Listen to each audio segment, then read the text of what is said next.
Itu jawaban Bapak kepada Pak Agus Mul gitu ya, Agus Mulyanto. Terus kalau secara mudahnya gitu ya, kita mengukur dan menilai aspek implementasi itu terhadap 4 variabel gitu ya. Ada 4 variabel yang diukur ya.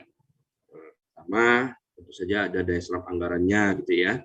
Ada daya serap anggarannya, terus konsistensinya gitu ya. Konsistensi antara penyerapan anggaran ya dengan ini ya. Terus ada juga selain konsistensi penyerapan anggaran terhadap perencanaan, juga ada capaian output gitu ya. Dan terakhir ada nilai ada efisiensi, ada 4 variabel. Sedangkan pada aspek manfaat ya, itu ada dua yang diukur gitu ya. 2 variabel yang diukur dan dinilai, yaitu capaian sasaran strategis di level KL, Kementerian Lembaga, dan satu lagi capaian sasaran program untuk level unit eselon 1 penanggung jawab program ya. Nah, intinya sebenarnya Anda itu menghitung 6 variabel itu gitu ya, 6 variabel itu ya untuk bisa dapat nilai kinerja baik itu di level KL, di level unit eselon 1 maupun di level satker seperti itu ya. Adapun untuk aspek konteks, dia itu lebih dititik beratkan pada analisis gitu ya, analisis. Dia bukan lagi pengukuran dan penilaian, tapi analisis terkait bagaimana si KL itu menghasilkan kualitas informasi kinerja, apakah dia itu masih relevan gitu ya, dengan input, aktivitas atau kegiatan gitu ya, output dan hasil outcome-nya dikaitkan dengan dinamika dan perkembangan keadaan, termasuk kebijakan pemerintah. Jadi aspek konteks ini kalau kita masih ingat dulu di mata kuliah penganggaran basis kinerja gitu ya, PBK, ada yang namanya konsep logic model gitu ya. Logic model dari mulai input, aktivitas atau proses gitu ya, output hingga hasil outcome gitu ya. Apakah ini masih relevan gitu ya? Kaitan antara input, aktivitas, output, outcome. Kemudian juga dikaitkan dengan dinamika dan perkembangan keadaan ya, termasuk juga kebijakan pemerintah. Nah, jadi itu aspek konteks lebih ditekankan kepada analisis ya. Itu mungkin buat gambaran awal seperti itu ya. Untuk pertemuan ke-9 ini mungkin ada juga kaitan beberapa dengan ini ya, dengan materi kita di pertemuan ke-8, kalau nggak salah di suplemen pertemuan ke-8 ada dinamika perubahan gitu ya. Dinamika perubahan untuk terutama ada pembatasan itu ya. Mungkin kalau Anda lihat di sini ada perhitungan yang kok aneh gitu, ada 1% gitu di slide nomor berapa itu ya. Kalau Anda tengok mungkin di slide berapa itu ya, Bapak masih sempat tengok, mungkin ada yang bertanya-tanya kok ini 1% Pak. Nah, itu mengacu ke pembatasan yang ada di slide suplemen TM pertemuan ke-8 gitu ya. Kalau nggak salah ada yang 1% gitu ininya ya. Nah, seperti ini ya. Mungkin ada yang bertanya-tanya gitu ya.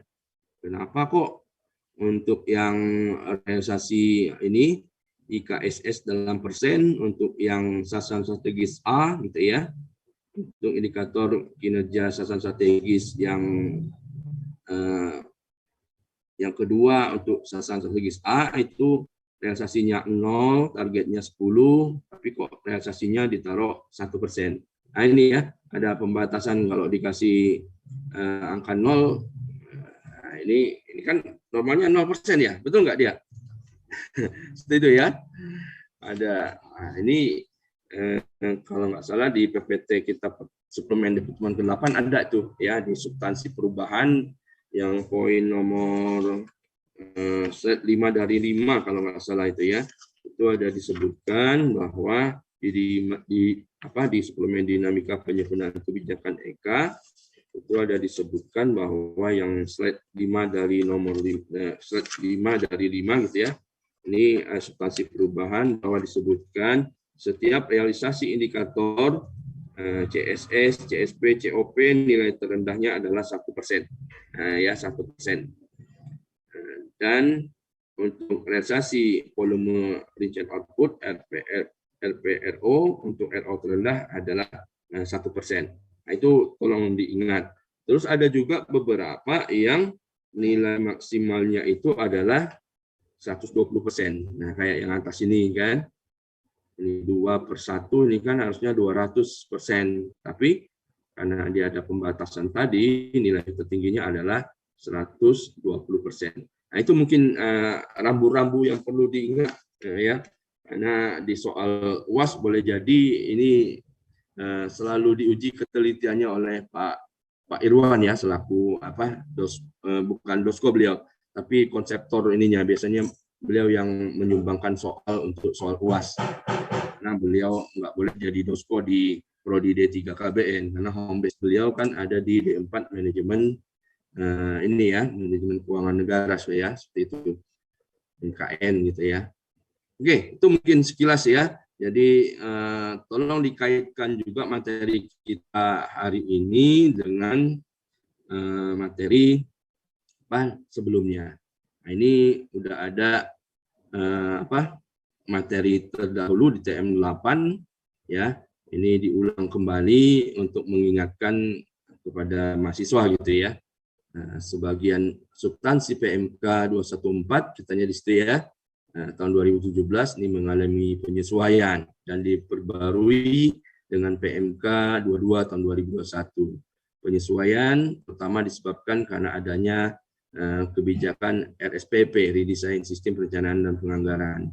Pada RSPP muncul istilah baru yaitu RO dan KRO, gitu ya. Definisi RO KRO Anda bisa baca sendiri ya. Ini termasuk juga pengertian sasaran strategis KL ya. Sasaran program gitu ya. Output program, berikut indikatornya untuk masing-masing gitu ya. Ada IKSS yaitu alat ukur untuk yang mengindikasikan keberhasilan pencapaian sasaran strategis di level KL. Ada IKP, alat ukur yang mengindikasikan keberhasilan capaian outcome atau hasil dari suatu program, dan IOP, indikator output program, yang merupakan alat ukur untuk mengindikasikan keberhasilan capaian output program, baik itu berupa kuantitas maupun kualitas. Ini tolong dipahami ya berdefinisinya. Oke, ini Bapak singgung tadi sekilas, tadi ada kelas di Pak Agus Mul gitu ya, Pak Agus Mulyanto. Tadi mengapa aspek konteks tidak diberi bobot untuk pengukuran dan penilaian. Tidak ada tahapan di aspek konteks, hanya 5 tahapan saja. Tidak ada tahapan pengukuran dan penilaian, gitu ya. Nah, ini aspek konteks tadi lebih dititik beratkan kepada analisis. Analisis apa? Analisis untuk menghasilkan kualitas informasi kinerja, ya, terutama apakah masih relevan antara input, gitu ya, aktivitas, ya, output dan outcome-nya dengan dinamika dan perkembangan keadaan, termasuk juga kebijakan pemerintah. Jadi kalau kita lihat keterkaitan sasaran strategis dan sasaran program dengan logic model, ini kita sandingkan seperti ini. Yang bagian atas itu adalah logic model, input, aktivitas, output, ada customer, ya, ke outcome gitu ya. Di level sasaran strategis, output level, outcome level KL gitu ya. Nah, ini ada KL ya yang melaksanakan ini ya sebagai pengguna anggaran ya. Ini dia pengguna anggaran, ada input, salah satu input adalah anggarannya gitu ya, ada 5M, ada main, mesin, material, method gitu ya, money gitu ya, duit, anggaran gitu ya. Nah, ini input tadi diproses dengan berbagai aktivitas gitu ya. Nah, terus menghasilkan output. Output juga punya indikator dan target. ya, target output. Terus outcome, ya, output kalau dia bekerja dia akan menghasilkan outcome, gitu ya. Nah, outcome juga punya indikator dan targetnya sendiri, seperti itu, ya. Nah, dengan cara yang sama, level unit eselon 1 penanggung jawab program juga alurnya juga seperti itu. Sama halnya dengan level satker, ya, atau eselon 2 penanggung jawab kegiatan, gitu ya. Ini juga alurnya sama, cuman untuk aktivitas dia namanya komponen yang mengikuti istilah dalam kertas kerja KKL, ya. Untuk menghasilkan output dibutuhkan komponen. Berapa komponen?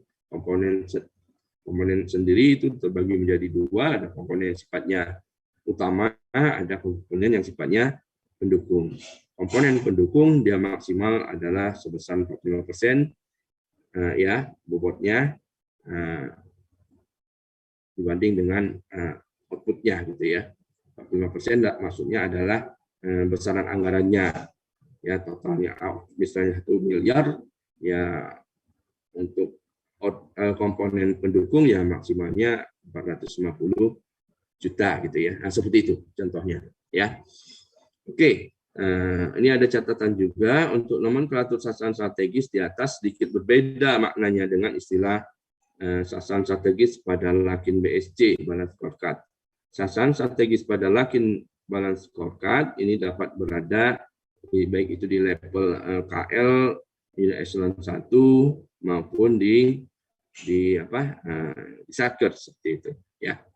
Itu mungkin sekilas untuk mengingatkan kembali, artinya mata kuliah kita hari ini, gitu ya, masih terkait dengan mata kuliah prasyarat, gitu ya, untuk mata kuliah MONEF, yaitu PBK, pengembangan basis kinerja, ya. Nah, ini contoh sasaran strategis di level KL, gitu ya. Sasaran strategis KL ini untuk contoh Kementerian Keuangan. Sasaran strategis Kementerian Keuangan adalah terwujudnya kondisi fiskal yang sustainable, gitu ya, berkelanjutan bagi penyelenggaraan pemerintahan, ya. Adapun untuk mengukur keberhasilan dari sasaran strategis itu ada namanya indikator. Nah, di sini namanya indikator sasaran strategis, ya. Nah, apa itu indikatornya? Pertama adalah tax ratio, gitu ya. Rasio penerimaan pajak terhadap PDB ditetapkan targetnya sebesar 13%, gitu ya. Ada juga indikator yang kedua, rasio utang terhadap PDB. Nah, di sini dicantumkan targetnya 24%. Dan satu lagi indikator terakhir adalah rasio defisit APBN terhadap PDB. Ini ditetapkan karena kita menerapkan APBN yang sifatnya defisit, gitu ya. Ini 1,8% dari PDB targetnya. Itu ya, itu indikator kinerja untuk sasaran strategis. Nah, untuk level unit eselon 1, ya, untuk yang mendukung sasaran strategis di level KL, nah ini ada dua dicantumkan di sini, ya. Pertama adalah sasaran program, ya, ini bisa dilaksanakan oleh DJA maupun BKF, gitu ya. Sekarang dengan adanya redesign sistem perencanaan penganggaran, tidak mesti lagi kalau dulu kan satu unit eselon 1 punya satu unit eselon 1 punya satu program. Kalau sekarang nggak mesti seperti itu. Jadi satu program ini bisa dikeroyok dalam tanda kutip, gitu ya, bisa dikeroyok oleh beberapa unit eselon 1, ya. Nah, jadi kalau di sini ada sasaran program terwujudnya pengelolaan APBN yang berkualitas. Siapa unit eselon 1 yang bertanggung jawab untuk menyukseskan program ini? Nah, tentu saja ada DJA dan BKF, ya, Badan Kebijakan Fiskal bisa masuk situ, bisa juga Ditjen Perbendaharaan bisa, gitu ya. Nah, ini terwujudnya pengelolaan APBN yang berkualitas. Nah, adapun indikator untuk mengukur keberhasilan program ini, pertama adalah akurasi perencanaan APBN. Ini tetapkan targetnya 96%. Dan juga indeks kepuasan pengguna layanan. Nah, ini pengguna layanan, mungkin pengguna layanan di lingkup DCA, lingkup DJPB, lingkup BKF gitu ya, yang bertanggung jawab terhadap program pengelolaan APBN yang berkualitas gitu ya. Tuh, ada satu program lagi gitu ya, ini dicontohkan untuk mencapai sasaran strategis level KL.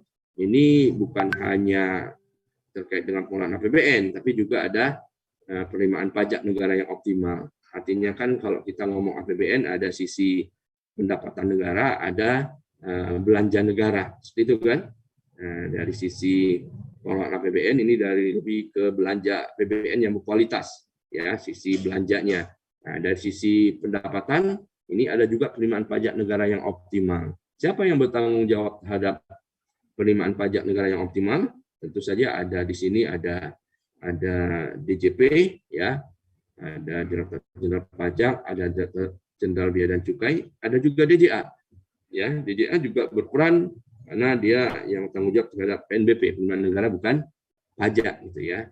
Nah, adapun untuk mengukur keberhasilan program terwujudnya ini ya, penerimaan pajak negara yang optimal gitu ya. Nah, ini ada persentase realisasi penerimaan pajak terhadap target gitu ya. Nah, ini selalu disandingkan, ini targetnya ditetapkan yang agak tinggi 97%. Ada juga compliance-nya ya, tingkat kepatuhan formal wajib pajak ini ditetapkan 75%. Tingkat kepuasan pengguna layanan DJP 73 dari skala maksimalnya 100 dan indeks kepuasan pengguna layanan 3,8 dari skala 4. Nah ini jadi Bapak ingin menunjukkan bahwa masing-masing sasaran strategis kementerian lembaga ya tadi dia punya indikator yang untuk mengukur keberhasilannya gitu ya dan target ya seperti itu. Jadi ada keterkaitannya. Kalau contoh Kementerian Keuangan ini agak lebih mudah dipahami gitu ya.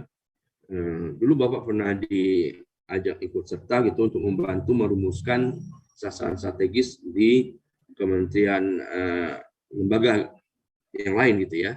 Ada BMKG, Badan Meteorologi, Klimatologi dan Geofisika, ada LIPI, Lembaga Ilmu Pengetahuan Indonesia, dan satu lagi Kementerian Lingkungan Hidup ya.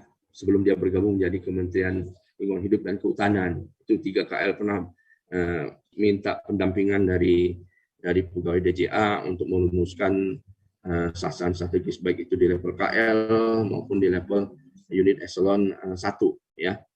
Kesulitannya adalah ketika di unit eselon 1 di kementerian lembaga yang kita bantu itu mereka biasanya ingin unit eselon 1 mereka yang diprioritaskan gitu ya. Nah, ini biasanya kalau di BMKG ada namanya LIPI ya, di LIPI ada deputi, kedeputian unit eselon 1-nya ya. Terus di BMKG juga sepertinya deputi juga ya. Kalau Kementerian Lingkungan Hidup dia ada sekjennya, ada direktur jenderalnya kalau nggak salah seperti itu ya. Ditjen ada nggak ya ditjennya kalau di ya strukturnya seperti itu ya.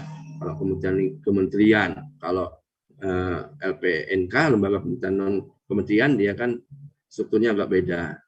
Kalau di kementerian namanya sekjen, misalnya sekretaris jenderal. Kalau di lembaga pemerintahan non kementerian itu sestama, sekretaris utama gitu ya. Seperti itu. Ya, oke, kita lanjut masuk ke materi inti kita. Ini yang Bapak sebutkan tadi ada 6 variabel yang harus kita kalau di aspek implementasi ada 4 variabel yang harus kita pertimbangkan baik-baik karena itu pengukuran penilaiannya ada di situ. Jadi ada capaian output, ada daya serap penyerapan anggaran, ada efisiensi dan konsistensi penyerapan anggaran terhadap perencanaan. Khusus efisiensi ini agak lumayan banyak gitu ya. Ada mengukur efisiensi output di output program di tingkat unit eselon 1, ada juga efisiensi rincian output tingkat satker gitu ya. Ini ada 2 dicontohkan perhitungan, ada dalam hal data realisasi anggaran RO-nya tidak tersedia, dan satu lagi mengukur efisiensi rincian output tingkat Satker dalam hal data realisasi anggaran RO-nya tersedia. Dan akhirnya ada juga mengukur nilai efisiensi gitu ya. Nah, ini untuk nilai efisiensi harus hati-hati mungkin ya. Mana si Bayuan? Bayuan ada Bayuan? Suaranya Bapak belum dengar ini. Ada Bayuan? Enggak ada. Jaringan lagi. Nah, Bayuan ini pernah Bapak marahin gitu ya.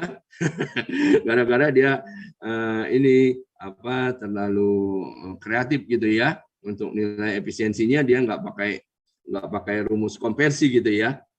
Jadi nilainya jadi bias gitu ya. Jadi nilainya jadi keliru di KTTA-nya gitu ya. Mana si Bayuan ini? Ada nggak? Ya, kayaknya susah mau ngajak ngomong si Bayuan ini. Ada Bayuan? Kelas ini bukan? Halo, Iqbal, Bayuan ada di kelas ini nggak? Sepertinya iya ada. Tadi sih ada Pak, Halo? cuman pas bentar. Mungkin sinyal. Nggak ada respon. Iya. Orangnya kemana nih? Ini sinyalnya, Nah, Pak. ini ya Bapak kan kebagian bimbing yang topik manif anggaran ada 3 orang ya, limpahan dari Pak Agus Mulyanto gitu ya, karena beliau mau pindah tugas gitu ya ke UPN Veteran Surabaya. Jadi masuk bimbingannya Pak Agus Mulyanto ini dioper ke Bapak ada 3 gitu ya, termasuk Bayuan gitu. Bayuan itu mengambil topik Eka. Jadi sebenarnya Bapak ingin tadi Bapak jadikan co-host sebenarnya Bayuan itu, nggak tahu kemana.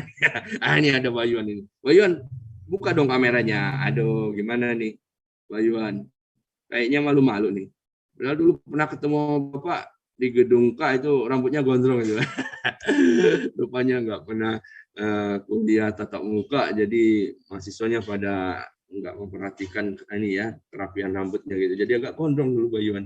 Mana Bayuan? Suaranya nggak ada. Yang mudah-mudahan nanti ketemuan ya. Katanya per Agustus ya, pas UAS suruh diminta mahasiswa ke kampus semua ya. Udah offline ya. Betul Iqbal? Iya Pak, sesuai pengisi rencananya kayaknya UAS-nya offline Pak. Offline artinya harus masuk ke kampus artinya penyelenggaraannya.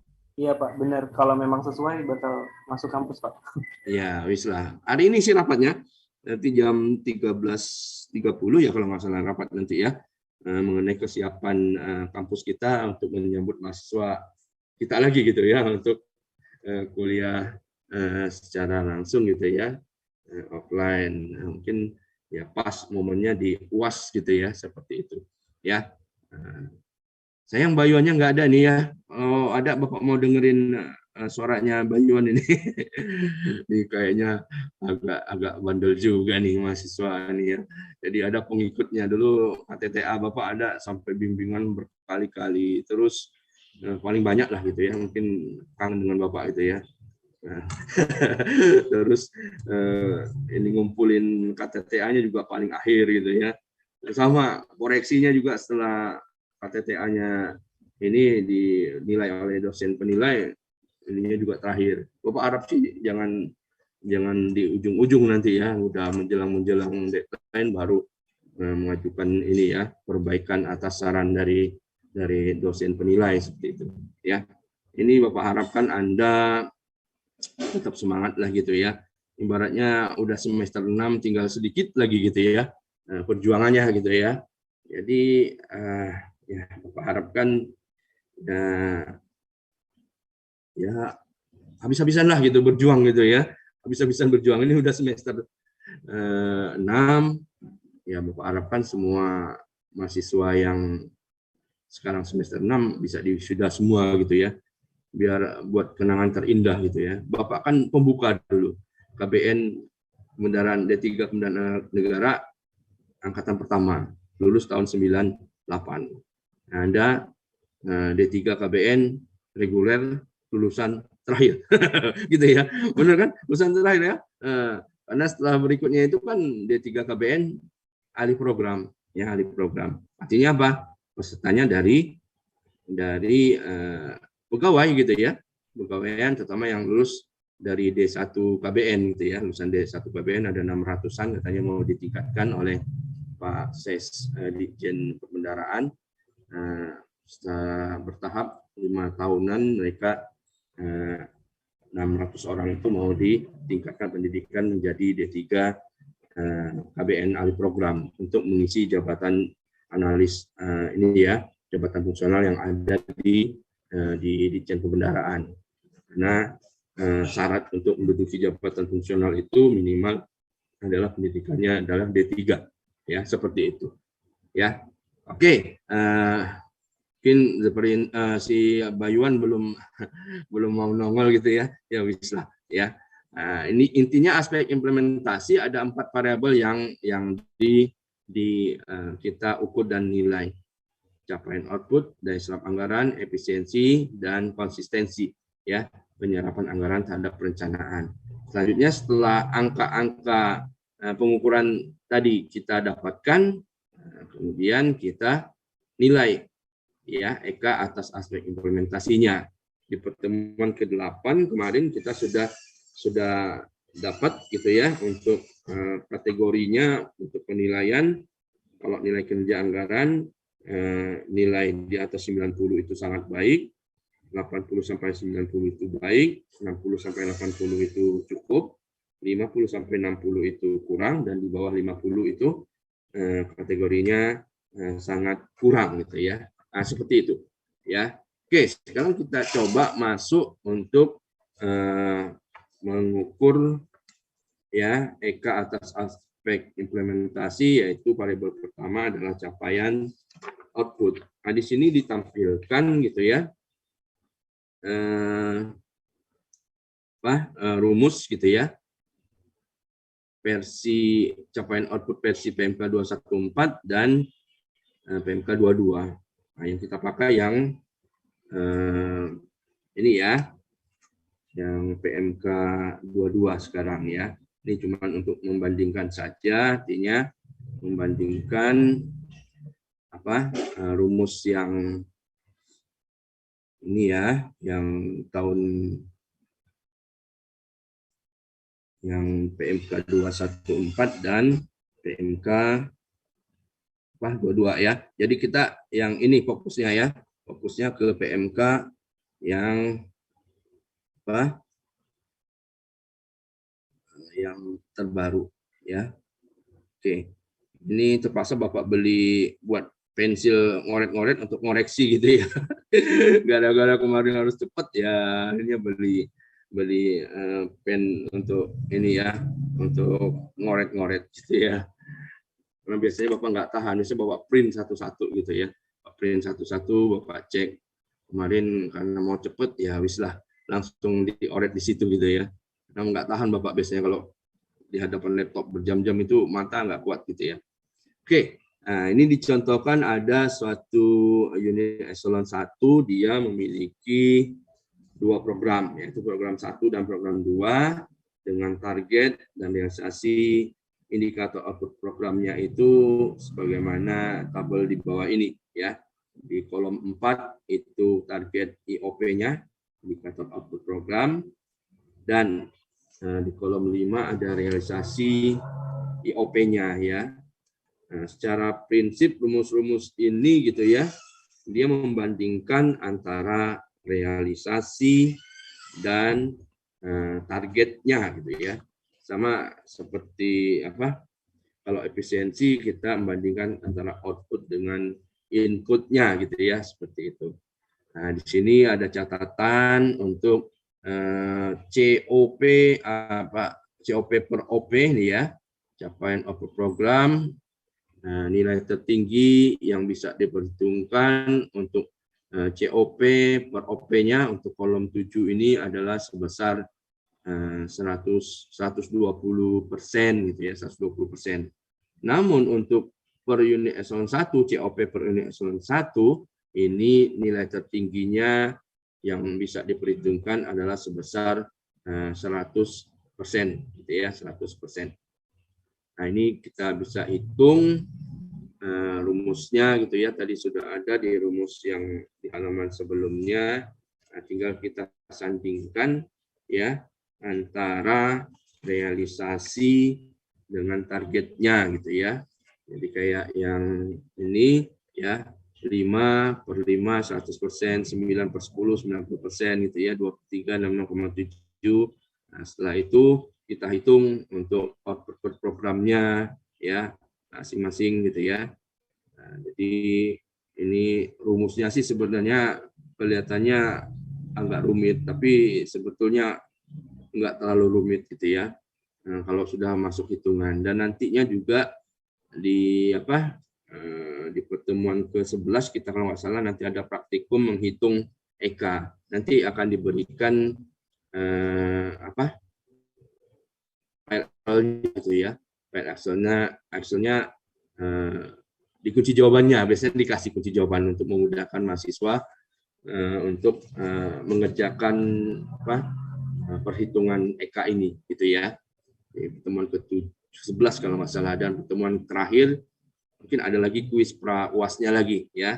Jadi ini mencoba untuk ya memberikan latihan yang banyak kepada mahasiswa. Jadi ketika menghadapi UAS dengan soal yang serupa, Anda sudah lebih terlatih, lebih cepat menggunakan waktu gitu ya, secara lebih optimal ya. Karena kalau baru mau pas UASnya baru mempelajari itu kayaknya nggak cukup waktu ya, ya. Oke, ini jadi rumusnya pangkatnya berjenjang-jenjang gitu ya. L di sini adalah jumlah program pada suatu unit eselon 1 per L. M ada jumlah output program suatu program. Ini M, dan N ada jumlah indikator output program. Ini membandingkan secara prinsip capaian output program ini dengan targetnya. Oh, yang dikabarin ini dulu video ya, biar suaranya kelihatannya banyak Anda bisa gitu ya. Nah, masih J itu adalah realisasi indikator output program J, TIOPJ, target indikator output program J. Nah, kalau kita masukkan dengan soal yang di slide berikutnya, nah, kita bisa masukkan 5/5 dikali ya 9/10 dipangkatin 1/2 karena dia punya indikator 2 untuk output program 1A gitu ya. Terus dikalikan lagi dengan 2/3 dikali 4, 2/3 dikali 4/6 gitu ya, dikali 5/5 dipangkatkan 1/3 karena dia punya indikator output program untuk output program 1B sebanyak 3, makanya dia 1/3 gitu ya. Nah, kemudian untuk mengukur program yang satu nih output program, karena dia punya 2 output program ya, makanya dia dipangkatkan lagi 1/2 seperti itu ya. Nah, terus untuk yang output program untuk program yang nomor 2, dia punya output program satu saja dengan indikator output programnya sebanyak 2. Nah, ini 4/4 ya, realisasi dibanding target, dan dikali 1 realisasi dibanding target 1/1 gitu ya. Karena dia punya indikator 2, maka pangkatnya 1/2. Setelah itu dipangkatkan secara keseluruhan karena dia punya 2 program ya, maka ini dipangkatkan 1/2. Jadi pangkatnya ada tiga jenjang gitu ya. Seperti itu di level output ininya, indikator output gitu ya, seperti itu. Jadi 1/2, 1/3 sama apa tadi ya? Ada yang 1/2, ada 1/3 ya. Nah, ini ya programnya ada 2. Jadi setelah dihitung dapatlah angka seperti ini ya. Untuk yang program pertama itu COP per programnya ada 85,09 gitu ya, 85,09. Sudah ada nggak yang coba-coba hitung apakah angkanya cocok gitu? Angkanya yang di sini apakah sudah betul? Nah, kalau Bapak sih sekilas tadi ngitungnya udah pas ya, udah betul gitu ya. Nah, terus ini juga ya untuk yang 94,86 ini ya hitungannya Excel-nya ini ya 5/5, 9/10, 1 dipangkatin 1/2 gitu ya. Oke, seperti itu ya. Bisa ya cara hitungnya gitu. Memang kelihatannya agak rumit, tapi kalau sudah ada rumus Excel-nya itu akan lebih mudah gitu ya, lebih mudah.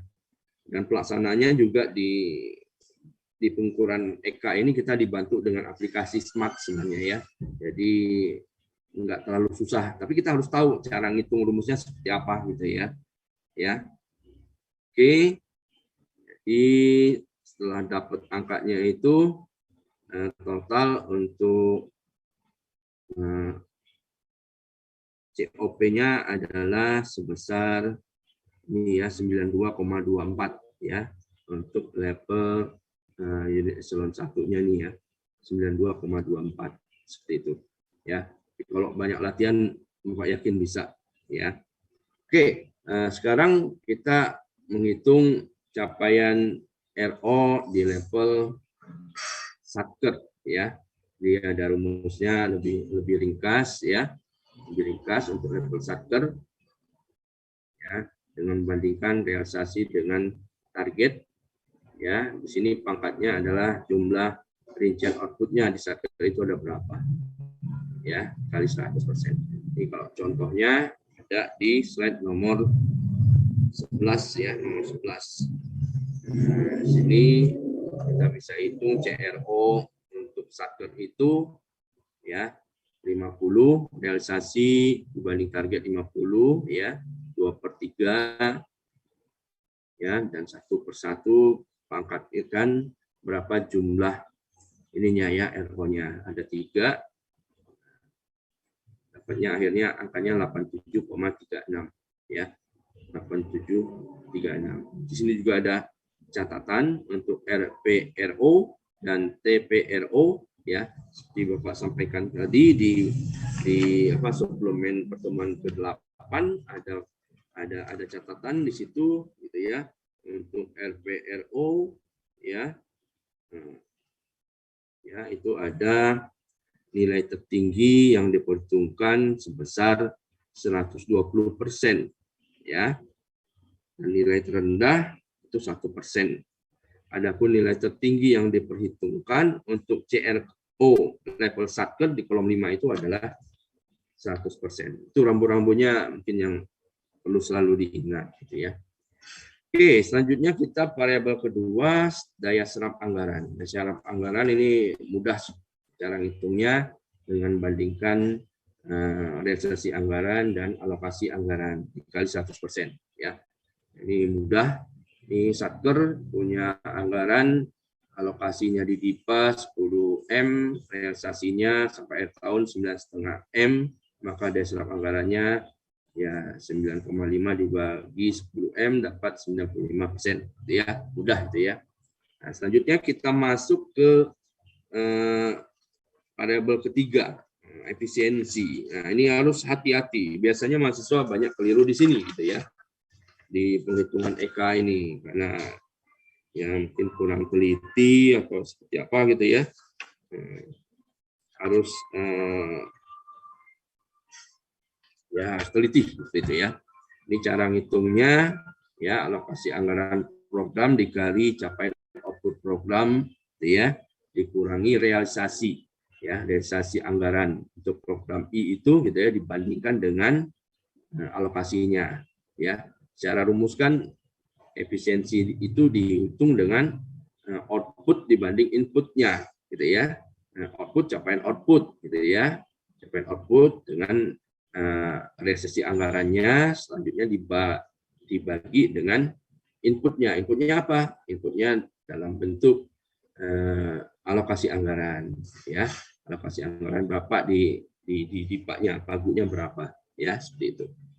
Ini contoh untuk mengukur efisiensi di level unit eselon 1 ya, level eselon 1. Satu unit eselon 1 dia punya 2 program dengan capaian output program, alokasi anggaran serta RA-nya sebagaimana tabel di bawah ini gitu ya. Dia untuk program dia punya 2 program yaitu program A dan program B. Untuk output programnya dia ada 3 gitu ya. Ada output program 1A, 1B gitu ya. Dan 2A untuk yang program B. Nah, ini COP per programnya ini kebetulan sudah udah given gitu ya, sudah dicontohkan, sudah ada ini isiannya gitu ya.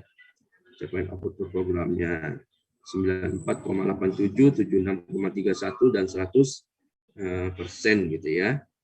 Nah, di sini yang kita perlu waspadai ya, ini ada untuk kolom 7 gitu ya.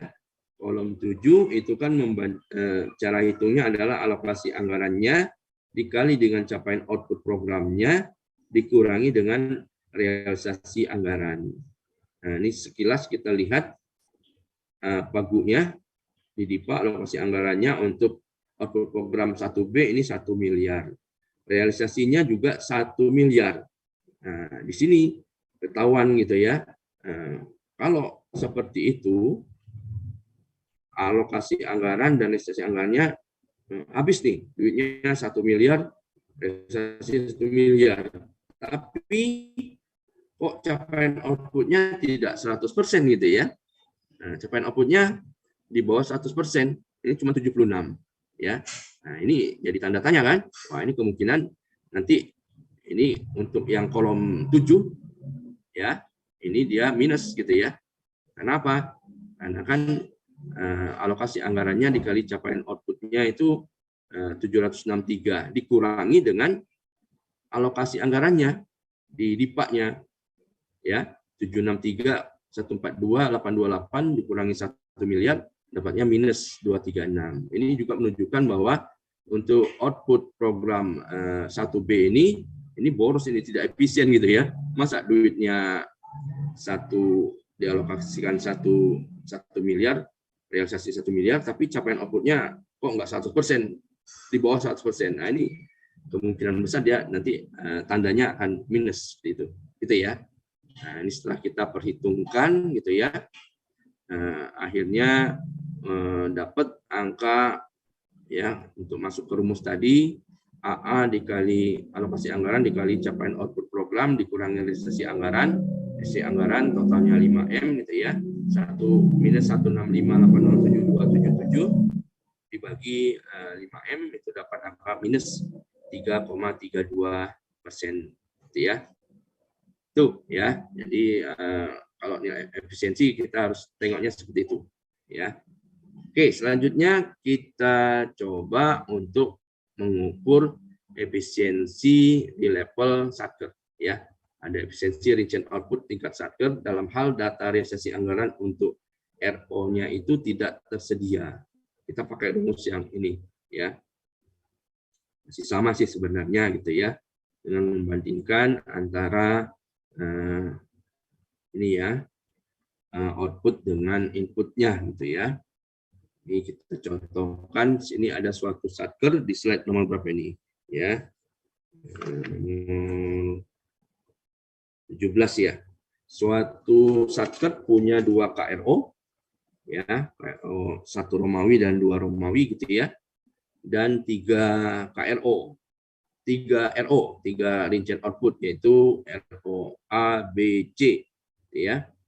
Terus capaian alokasi anggaran dan realisasi anggaran sebagaimana tabel di samping gitu ya. Nah, untuk CRO ini tadi ada pembatasan bahwa nilai tertinggi ya yang dapat diperhitungkan adalah 120% ya. Sedangkan terendahnya 1% gitu ya. Nah, di sini ada data 5M itu ternyata alokasi anggaran untuk RO A dan B secara total gitu ya. Nah, ini nggak ada realisasi anggaran untuk ROA dan ROB. Nah, dia cuma ada total untuk ROAB ini alokasinya 5M, realisasinya 4,775 M gitu ya, seperti itu. Terus yang KRO 2 Romawi untuk ROC ini alokasinya 5M, sudah tercapai CRO-nya, capaian RO-nya ini 100%. Total alokasi untuk di Pasatker ini ada 10M, terrealisasi 9,5 M, gitu ya, seperti itu. Ya, selanjutnya ini kita hitung, gitu ya, CRO per KRO-nya, gitu ya. Untuk yang apa? Untuk yang KRO 1 gitu ya, itu dapat angkanya berapa tuh? 4,082, 482,905 dengan cara mengalihkan antara kolom 4 alokasi anggaran pangkunya gitu ya, dikali dengan capaian rincian outputnya ya, 81,65, dapat angka 692 ya, minus 692,517,095. Dan yang untuk yang KRO 2 Romawi, capaian rincian outputnya CRO-nya 100% ya. Terus ini alokasi anggaran KRO dikali CRO-nya 100% dikali 5M, jadi 5M, dapat angka 275.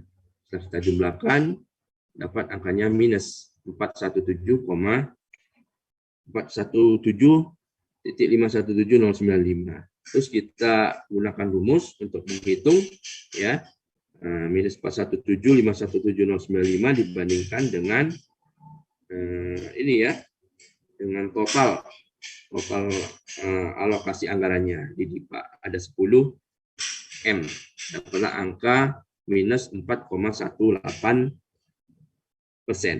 Ya, di sini ada tanda asterik, tanda bintang gitu ya. Efisiensi RO ini merupakan contoh yang dipengaruhi oleh ketidakcapaian RO dan realisasi anggaran masing-masing KRO.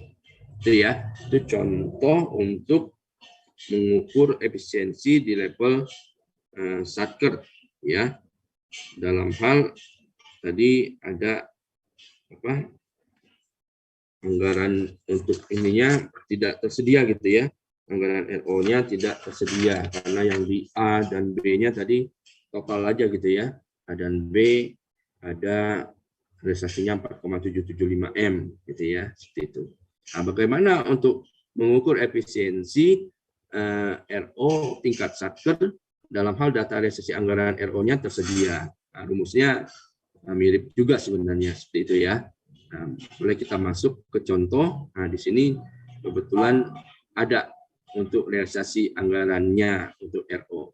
Suatu Satker punya 3 RO, yaitu A, B, C, dengan capaian RO ya ada 100%, 66,67, dan C-nya itu 100%. Nah, ini sebagaimana tabel di bawah. Kita hitung efisiensinya ya. Sama seperti tadi kita hitung juga dengan mengalihkan antara alokasi anggaran RO-nya dengan capaian RO-nya. Dapat angka seperti itu ya. Jumlahkan. Nah, ini tadi ada realisasi anggaran 975, pagunya alokasi anggaran 1M. Nah, capaian outputnya cuma 66. Tadi yang Bapak bilang boros tadi ya. Nah, masa dengan anggaran realisasinya segitu, capaian outputnya cuma 66,67 ya. Nah, makanya di sini pasti kalikan dia jadi minus gitu ya. Alokasi anggaran RO dikali CRO 66 sekian juta gitu ya, 100 juta dikurangi dengan pagunya alokasinya minus, makanya 308 sekian. Dijumlahkan ya, dapat angka 166 sekian ratus juta gitu ya. Akhirnya 166,667 dibagi dengan alokasi anggarannya 10M. Dapat angka 1,67 ya. Nah, di sini juga ada tanda asterik Efisiensi RO ini merupakan contoh yang dipengaruhi oleh ketercapaian RO dan realisasi anggaran masing-masing RO. Kebetulan datanya ada untuk realisasi anggaran masing-masing RO. Seperti itu, ya. Sama juga di sini di rambu-rambunya selalu diingatkan capaian RO per RO ini yang bisa diperhitungkan nilai tertinggi maksimalnya adalah 120%, ya. Oke, selanjutnya kita bahas tentang nilai efisiensi, ya, nilai efisiensi. Nah, ini konversi untuk nilai efisiensi, karena nilai efisiensi adalah dari 0 sampai 1 gitu ya, 0 sampai 1. Nah, semakin mendekati angka 1 semakin efisien, semakin mendekati angka 0 semakin tidak efisien. Cara mengkonversinya adalah dengan rumus ini. Nilai efisiensi sama dengan 50% ditambah berapa angka efisiensinya dibagi dengan 20 dikali 50. Nah, ini kalau kita mau coba-coba ya, nilai untuk yang angka efisiensi yang E ini dia maksimalnya adalah berapa itu? Maksimalnya adalah 20% gitu ya. Dan 20% dan minimalnya minus 20%. Jadi kalau misalnya E-nya kita masukkan angkanya itu minus gitu ya, minus 20%, 50% ditambah minus 20% dibagi 20 dikali 50 ya. Nah, ini dapat angkanya adalah 0,5 ditambah minus 0,2 dibagi 20 dikali 50 ya, 0,01 minus dikali 50 minus 0,5 ditambah 0,5, nilainya jadi 0. Nah, itu yang minimal nilai efisiensi. Kalau dia E-nya itu kita masukkan angka 20% positif, maka dia NE-nya maksimal adalah sebesar 1. Betul ya? Itu ya. Mengapa perlu dikonversi? Nah, ini ya. Ini alasannya. Untuk mendapatkan nilai kinerja, maka seluruh indikator, baik itu penyerapan anggaran, konsistensi, ya, capaian output dan efisiensi harus memiliki skala yang sama, yaitu dari kisaran 0 sampai 100%. Dari keempat variabel pengukuran, variabel efisiensi tidak memiliki skala 0 sampai 100%. Nah, ya harus dikonversi, seperti itu ya. Jadi kalau kita coba hitung efisiensi Satker maupun di level eselon 1, setelah dikonversi dengan rumus NE ini, dapat angka seperti ini. Jadi nilai efisiensi output program di unit eselon 1, ya, ini kita bisa hitung 50% ditambah EOP, ya, efisiensi output program di unit eselon 1, tadi ada angkanya minus 3,32%, dibagi 20 dikali 50, dapatlah angkanya 41,71%, gitu ya. Sedangkan untuk nilai efisiensi di level Satker, ya, tadi ada efisiensi RO, nah, ini dapat angka tadi minus 4,18%, dibagi 20 dikali 50 ditambah 50%, dapatlah angkanya 39,55%, gitu ya. Tuh, kalau mau dijadikan ini bisa juga 0,39, 0,41 gitu ya. Seperti itu. Selanjutnya kita masuk ke terakhir, variabel keempat untuk aspek implementasi, yaitu konsistensi penyerapan anggaran terhadap perencanaan. Ini dicari dengan rumus ini gitu ya, dengan membandingkan rencana penarikan dana kumulatif sampai dengan bulan ke N, ya, dikurangi itu ya, RPDKN dikurangi RAKN gitu ya, seperti itu ya. Jadi kalau rumusnya agak membingungkan, tapi kalau masukin ke datanya mungkin lebih mudah. RPD bulanan ini contoh suatu Satker adalah dari bulan Januari sampai dengan Desember. RPD-nya ini 158, 434, 139.000. Ini pagunya, artinya ya, pagu dipaknya si Satker itu adalah 158.434.139.000. Realisasinya 140 sekian ya sampai dengan akhir tahun. Nah, selanjutnya kita mau mengukur berapa konsistensi untuk Satker itu. Berdasarkan data ini kita bisa hitung ya berapa konsistensinya gitu ya, konsistensi untuk Satker itu. Secara kumulatif nanti kita hitung ya, bulan Januari belum ada penarikan ya, bulan ke Februari sudah ada gitu ya, 59, bulan Maret. Nah, jadi dia secara kumulatif gitu ya, secara kumulatif dihitung terus gitu ya. Nah, 59 ditambah 56, 123, 123 tambah 1. Itu ya, cara ngitungnya begitu nggak? Coba kita ini lihat. Ini cara hitung tingkat konsistensi per bulan. Hingga akhirnya dapat angka berapa tuh konsistensinya. Yang di bulan Desembernya gitu ya, yang kita perhitungkan untuk konsistensi. Berapa nilai konsistensinya itu? Dapat berapa? Tingkat konsistensi itu K ya. Ini dapat 80,89 tingkat konsistensi per bulan, dan konsistensi pada bulan ke N-nya itu 64,54 ya. Jadi di sini kita dapat konsistensinya itu angkanya di 64 ya. Di 64,54 ya, konsistensi sebesar 64,54. Jadi yang ini ya.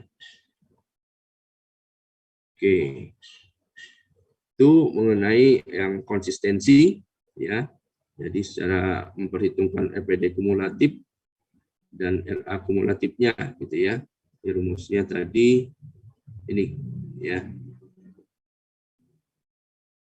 Sudah ada nggak yang ngoret-ngoret gitu cara ngitungnya seperti apa? Kalau ini langsung mengambil dari lampiran PMK sepertinya ya. Jadi ngitungnya nggak kelihatan ya. Kelihatan, tapi yang dipakai akhirnya yang di bagian akhirnya 64,54 ini ya. Oke, nanti kan setelah itu baru kita hitung dengan memberikan bobot untuk masing-masing variabel. Ada 4 variabel. Untuk penyerapan anggaran dikasih 9, penyerapan anggaran 9,7%, konsistensi tadi dikasih 18,2%, capaian output program ini 43,5%, dan efisiensi itu 28,6%. Kalau kita lihat di contoh, konsistensi tadi nilainya 64,54 ya. 64,54. Daya serap tadi 95% ya. CRO-nya tadi 87,36%. Dikali bobot 43,5, dan nilai efisiensi tadi 39,55. Jadi untuk Satker yang kita bahas tadi, contoh gitu ya, nilai kinerja aspek implementasinya dapat 70,27%. 70,27% ini kalau kita nilai kinerja anggarannya, NKA-nya gitu ya, itu masuk kisaran cukup ya, cukup tadi 60 sampai 80 itu cukup. Nah, sedangkan untuk yang di level unit eselon 1 dengan diasumsikan bahwa daya serap anggarannya ini 80%, ya 80% dikali 9,7, konsistensinya 90%, 90% dikali 18,2% gitu ya. Dan apa ini COP-nya, capaian output programnya sebesar 92,24 ya, dan nilai efisiensinya 41,71, dapat angka untuk nilai kinerja implementasi atau implementasi unit eselon 1 sebesar 76,19. 76,19 kalau dinilai ini masuk kategori juga cukup ya, 60 sampai 80 seperti itu ya. Oke, itu untuk aspek implementasi. Nah, ternyata waktunya cepat sekali ya untuk menjelasin ini, kayaknya udah 11 lewat berapa nih? 11.43 ya. Oke. Mungkin kita lanjut sedikit lagi, nanti mungkin di akhir mungkin kita bisa diskusi ya. Kita masuk sekarang ke aspek manfaat. Aspek manfaat hanya dua variabel yang kita ukur dan kita nilai, yaitu capaian sasaran strategis ya, CSS level KL, dan CSP capaian sasaran program ya di level unit eselon 1 ya, eselon 1. Oke, mungkin Bapak agak cepat sedikit. Ini rumusnya. Nah, ini contoh untuk mengukur sasaran strategis di level KL ya. Ada dua sasaran strategis A dan B, berikut indikator kinerjanya dan target. Nah, di sini yang harus diwaspadai mungkin tadi pembatasan ini ya, bahwa untuk realisasi IKSS ya ini maksimal 120% ya, 120%. 120%. Kalau di sini kan kalau kita lihat 2/1 itu artinya 200% gitu ya. Yang ini ya. Nah, tapi kan nggak bisa karena ada tadi pembatasan bahwa nilai tertingginya yang bisa diperhitungkan hanya sebesar 120% maksimal. Sedangkan untuk nilai minimalnya juga harus kita perhatikan ya. Ini kalau yang nomor 2, 0 dibagi 10, realisasi 2 target, ini harusnya 0 kan? Nah, cuman tadi ada pembatasan bahwa nilai minimal ini adalah sebesar 1%, ya 1%. Ini mungkin yang harus diingat-ingat terus, karena biasanya aspek ketelitian ini selalu diuji oleh Pak Irwan selaku pembuat soal UAS gitu ya, seperti itu. Oke ya, jadi akhirnya kita bisa hitung ini dapat capaian IKSS per KL ini 30,93% ya. Selanjutnya itu CSP ya, variabel kedua untuk aspek manfaat adalah capaian sasaran program untuk unit eselon 1. Ini rumusnya ya, bisa kita lihat dan langsung kita coba. Ini contoh suatu unit eselon 1 punya dua program A dan B dengan target dan realisasi beserta targetnya sebagaimana dicantumkan di tabel di bawah ini ya. Nah, yang ini juga kita harus teliti untuk kolom 6 realisasi IKP ini ada 8 dibanding 4, ini 200 seharusnya 200%. Karena keterbatasan tadi dia maksimal adalah 120%. Ya, diingat-ingat. Untuk kolom 9 juga nilai tertinggi yang bisa diperhitungkan untuk capaian sasaran program adalah unit eselon 1 itu maksimal sebesar 100%. Ya.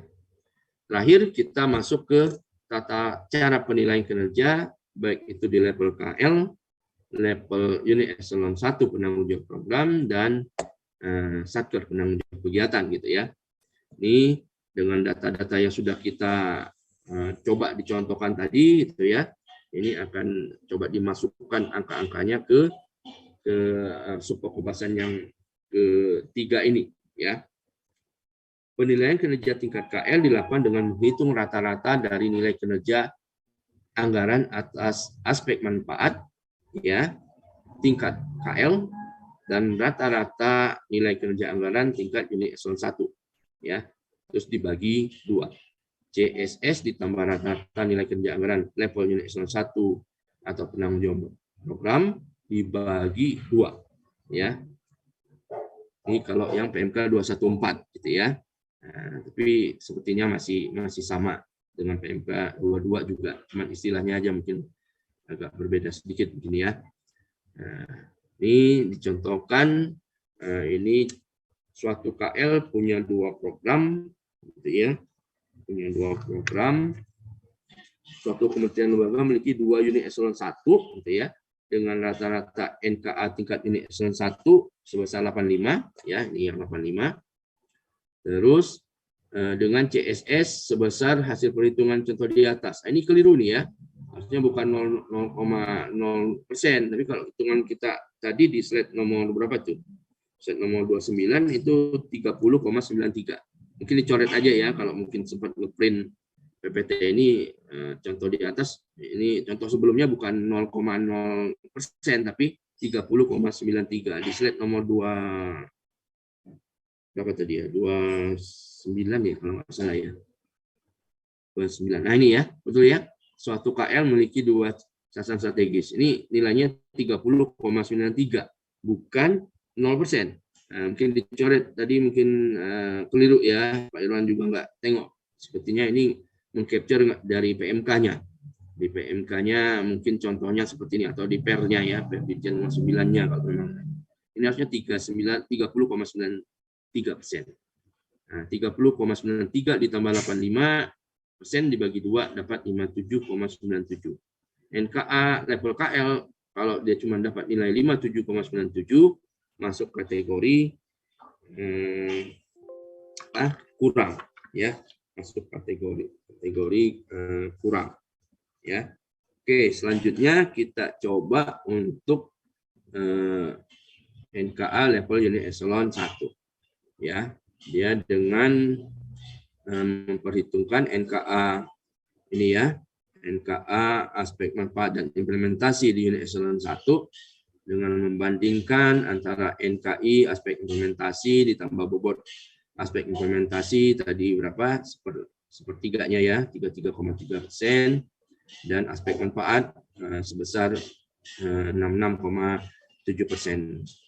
Dari contoh sebelumnya diperoleh angka NKA-nya aspek manfaat dan aspek implementasi tingkat unit eselon 1 ya adalah sebagai berikut ya. Jadi dapatnya angkanya adalah sebesar 88,72% dengan bobot aspek implementasi 33,3% dikali 76,19% dan aspek manfaat 66,7% dikali 94,97 ya untuk CSP level unit eselon 1. Kalau 88,72 masuk kategori apa? 80 sampai 90 itu baik ya. Nah, jadi 88 masih kategori masuk di level baik. 88, berapa tadi? Ya, 88,72 ya, 88,72. Oke. Kita lanjut sedikit lagi. Slide-nya ada 39 ya.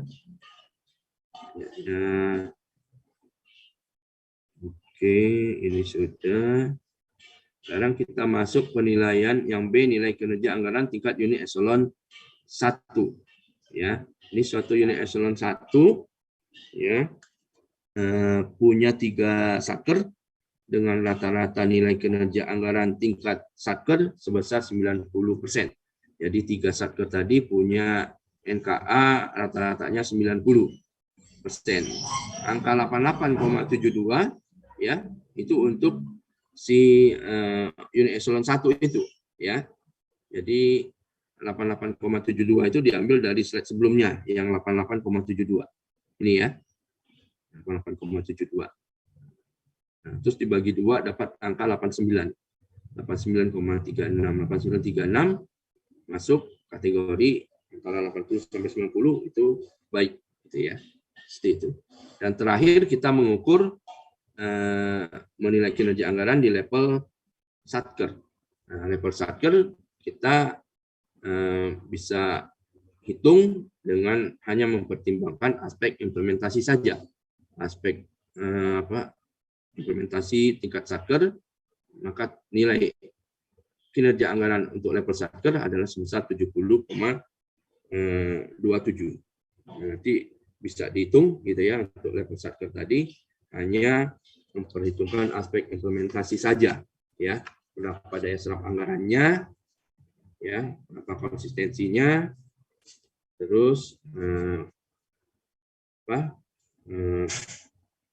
efisiensi, dan satu lagi capaian outputnya dapat angka 70,27 ya. Jadi secara ringkas seperti itu. Ini diulang lagi ya, yang di pertemuan ke-8 kemarin ya. Jadi untuk level satker hanya mengukur 4 variabel saja, capaian output, efisiensi, konsistensi, dan daya serap anggaran dengan bobot masing-masing ya. Dapat 3,5, 28,6 untuk efisiensi, konsistensi 18,2, dan daya serap anggaran 9,7%. Jadi Bapak bisa bayangkan nanti Anda menghitung gitu ya, menghitung EK ini lumayan menantang gitu ya, karena hitungannya dia mesti menghitung dari mulai level satker, level unit eselon 1, hingga nanti level KL gitu ya. Jadi Bapak tadi sempat tengok ada kuis pra UAS gitu ya. Soalnya itu ada pertanyaannya ada 15. Ada 15 seperti itu. Nggak tahu waktunya berapa gitu ya. Mudah-mudahan cukup. Tapi mudah-mudahan di TM 11 itu nanti udah Bapak share lah gitu ya, rumus Excel-nya gitu ya. Jadi ada kunci jawaban nanti yang untuk soal praktikum menghitung EK di pertemuan ke-11 ada file Excel-nya berikut rumus-rumusnya gitu ya. Jadi ini akan memudahkan Anda dalam menghitung. Yang penting tadi yang harus teliti adalah ada pembatasan untuk capaian itu maksimalnya tadi ada 120%, ada minimalnya 1%. Terus nilai efisiensi harus dikonversi dulu menjadi nilai efisiensi seperti itu ya. Jangan sampai keliru. Itu mungkin materi kita hari ini ya. Mungkin kalau ada pertanyaan sambil Bapak ke portal akademik dulu ya, silakan kalau mau menyampaikan pertanyaan atau masukan atau koreksi. Tadi kan ada koreksi ternyata ya, dicantumkan di situ 0%, padahal enggak seperti itu ya. Artinya apa? Di PMK-nya masih keliru tuh gitu ya. Lampiran PMK-nya mungkin dia masih taruh 0,0% untuk contoh gitu ya. Nah, seperti itu. Jadi memang ya harus hati-hati gitu ya, harus hati-hati untuk memberikan contoh. Nanti kan orang bingung tuh dari mana angka 0 kok muncul angka 39 gitu ya. Nah, seperti itu. Oke, Bapak checklist dulu, hadir 26. Satu yang belum presensi Dea ya. Dea ada posisi Dea. Kayaknya dia belum sempat ke portal tadi ya. Nah, mungkin ada kesulitan ya. Mudah Bapak checklist saja ya. Biar kalau di portalnya satu orang yang belum presensi. Kalau di Iqbal tadi jumlahnya udah 28 Iqbal ya. 28. Udah ya. Bapak nggak mau terlalu ini juga ya presensi ini ya. Yang penting mahasiswanya sempat masuk walaupun 10 menit itu udah Bapak anggap masuk gitu ya. Karena Bapak punya trauma juga gitu ya. Ketika dulu di tingkat 1, ketika Bapak jadi ketua kelas gitu ya, ada teman Bapak yang DO gitu ya.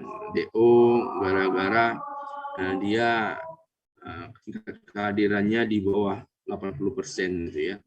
Akhirnya di kelas Bapak itu ada 2 orang yang DO karena DO secara akademis karena IP-nya nggak sampai 2,6, cari 2,6 ya. Dan satu lagi karena presensinya ya, dia nggak bisa ikut ujian akhir semester karena kehadirannya kurang dari 80% gitu ya. Jadi ya Bapak merasa gagal gitu ya. Bapak merasa gagal sebagai ketua kelas gitu ya, karena ada 2 kawan Bapak yang DO gitu ya. Seperti itu.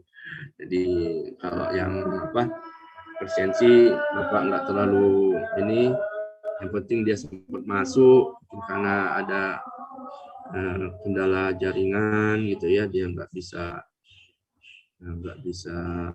100% menghadiri gitu ya. Ya tapi Bapak anggap dia sudah masuk lah seperti itu. Ya. Ada yang ingin bertanya? Bapak mau ke portal dulu sebentar ya. Ini Bapak mau ke WhatsApp-nya dulu nih. Kayaknya lagi bermasalah WhatsApp-nya. Autan. Bapak izin bertanya. Ya, silakan. Siapa nih? Kamila, Pak. Pak, tadi Kamila. yang Gimana Kamila? slide 23 atau enggak 24 itu rencana penarikan dana bulan Januari yang di Satker itu kenapa nilainya 0 ya, Pak? Oke. Apa bisa diulangi? Bapak lagi ini tadi ada azan ini di sebelah di musola, jadi suaranya enggak terdengar. Mungkin kita tunggu azan dulu saya, nanti diulang lagi Kamila ya. Baik, Pak. Ini lagi azan sebelah.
Oke, Bapak sudah selesai, ke portal akademiknya sudah aman.